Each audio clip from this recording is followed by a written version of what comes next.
ఓం శ్రీ పరమాత్మనే నమః. శ్రీమద్భగవద్గీత అథ చతుర్థోऽధ్యాయः. జ్ఞానకర్మ సన్యాసయోగः.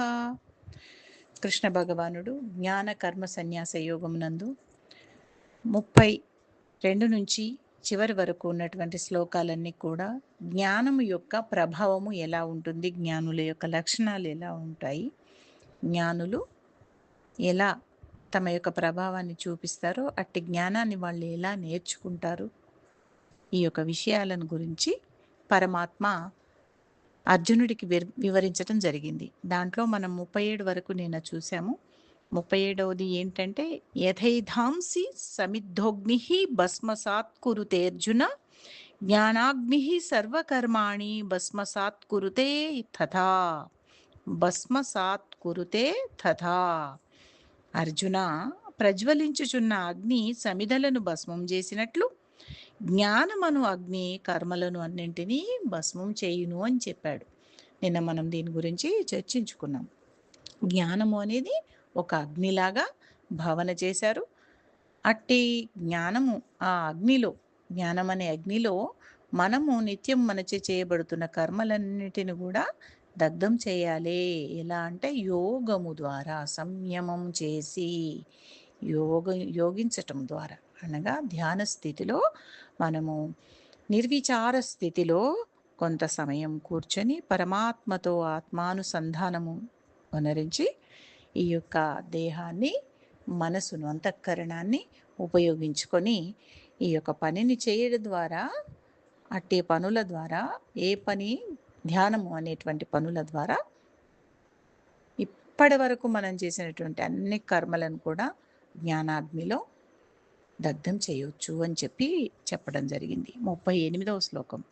నహి జ్ఞానేన సదృశం పవిత్రమిహ విద్యతే తత్స్వయం యోగ సంసిద్ధః కాలేనాత్మని విందతి.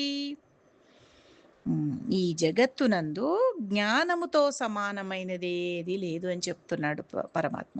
నహి జ్ఞానేన సదృశం పవిత్రమిహ విద్యతే తత్స్వయం యోగ సంసిద్ధః.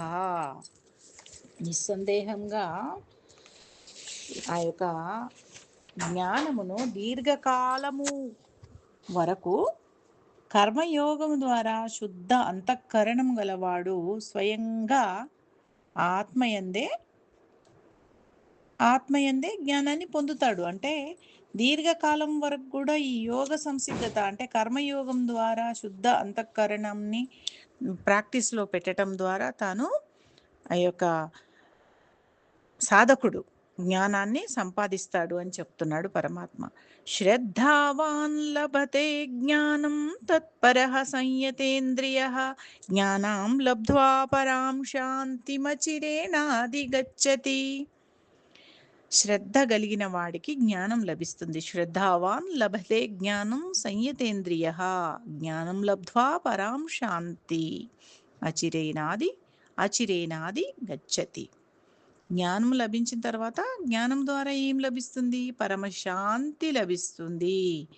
ఇంకా దానికి మించింది ఇంకోటి లేదు. అలాంటి శాంతి ఎట్లా అంటే అచిరేనాది గచ్చతి, తక్షణమే లభిస్తుంది. ఏది చేసిన అనంతరము శ్రద్ధతో జ్ఞానాన్ని ఆర్జించినటువంటి క్షణమే అతడికి వెంటనే అదే క్షణంలో శాంతి లభిస్తుంది అని చెప్తున్నాడు పరమాత్మ. ఈ 2 శ్లోకాలు కూడా జ్ఞానానికి సంబంధించి మనం ఏం చెయ్యాలి అని చెప్పడం జరిగింది. ఓం తత్సత్. శ్రీ గురుభ్యో నమః.